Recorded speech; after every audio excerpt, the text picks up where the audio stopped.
In my previous video, I talked about the shadow, the hidden side of our personality, the parts of ourselves we reject, suppress, or deny.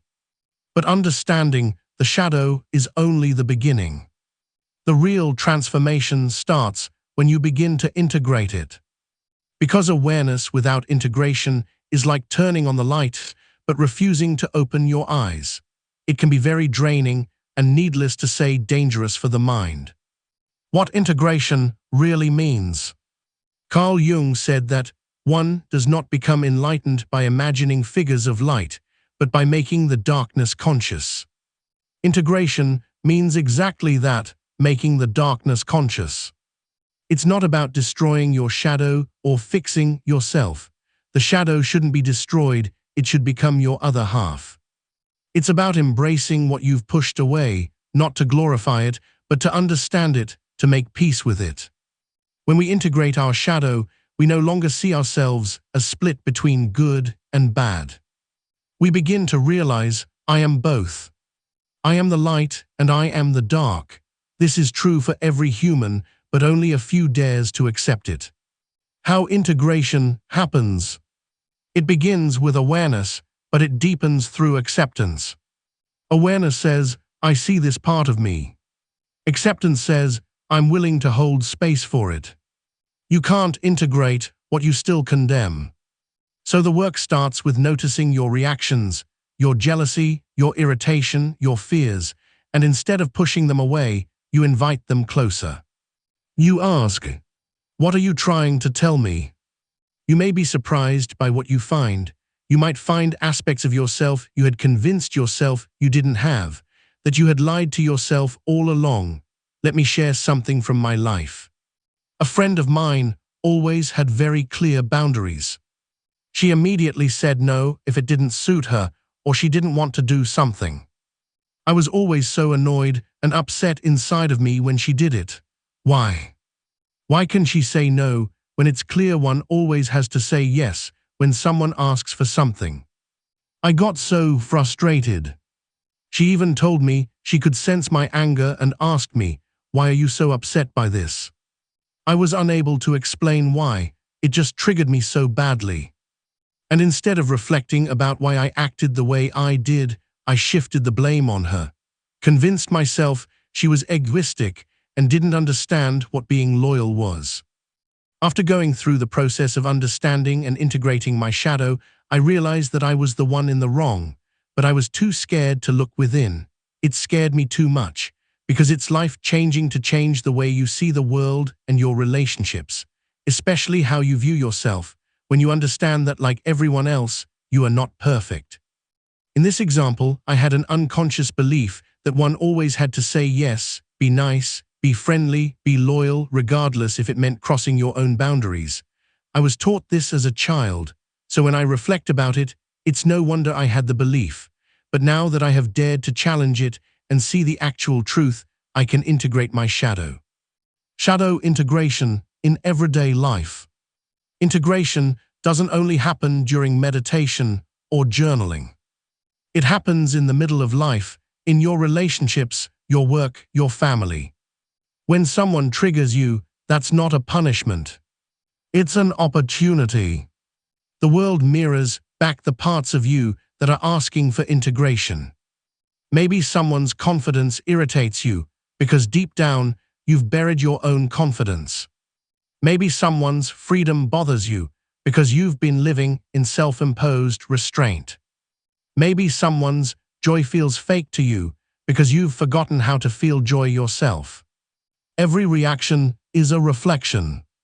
A few years ago, I was part of a team at work where one member was constantly seeking approval. Every decision seemed to require consensus, and they struggled to make choices without everyone's validation. At first, I found it incredibly frustrating. I felt impatient and even a little superior, thinking, why can't they just take initiative? It took me a while to realize that my irritation was a reflection of my own shadow. Deep down, I had a fear of uncertainty and a need for control. Seeing someone else hesitate and defer to others triggered my anxiety about unpredictability and making the wrong choice. I had projected my discomfort onto them and labeled it as their flaw, rather than seeing it as a mirror of my own insecurities. Once I acknowledged this, I started to notice when I was reacting from fear or control rather than clarity. It changed how I interacted with the team. I became more patient, more accepting of different rhythms, and more aware of my own tendencies to try to manage outcomes. Recognizing that my judgment was really my shadow talking was liberating. It didn't just improve my relationships, it gave me a deeper sense of self-awareness and compassion. The emotional resistance. When you start this process, resistance will show up. You'll feel uncomfortable, even afraid. That's normal. You're facing the parts of yourself you've avoided your entire life. Sometimes the mind fights back. It says, "I'm fine, I've already healed." But the body remembers. The emotions remember. So integration is not an intellectual process. It's emotional, visceral, and deeply human. Allow yourself to feel what arises, not to analyze it, but to experience it. That's how energy transforms. The gifts hidden in the shadow. Most people think the shadow only contains negative traits. But it also hides your greatest gifts. Your intuition, your power, your sexuality, your creativity all live in the same dark space as your fears. When you reclaim these parts, you unlock energy you didn't know you had.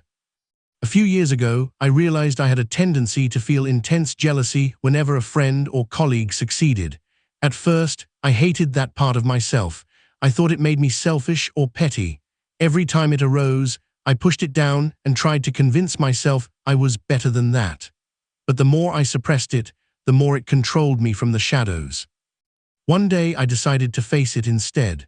I asked myself, what was jealousy really telling me? Slowly, I realized it was pointing to my own unacknowledged ambitions and desire to grow. By embracing that dark feeling, I turned it into a source of motivation rather than guilt. I started channeling the energy into my own projects, challenging myself creatively and celebrating progress rather than comparing myself to others. What once felt shameful became a source of clarity and confidence. That shadow, the jealousy, became a mirror showing me what I truly wanted.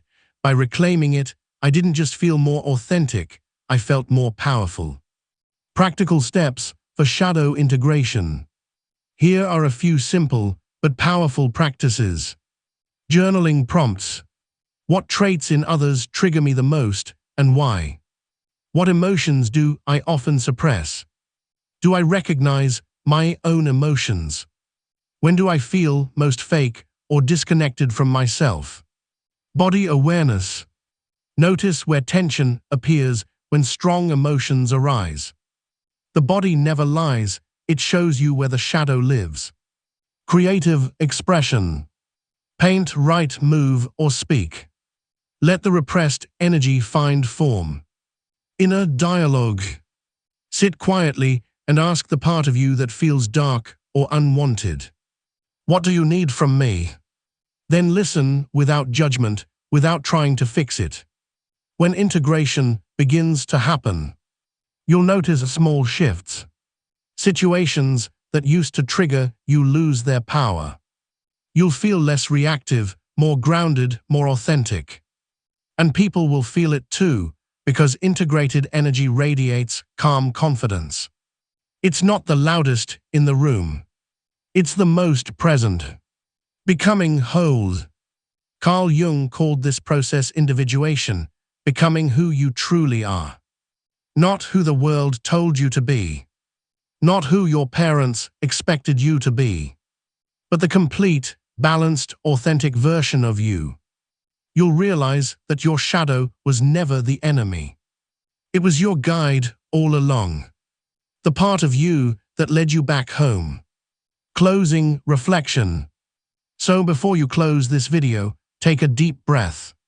Ask yourself, what part of me am I still afraid to see? What emotion am I still trying to avoid? Remember, the parts you hide are the same parts that hold your power. When you bring them into the light, they stop controlling you and start serving you. The shadow doesn't disappear when you integrate it. It becomes your ally. It becomes the power in you.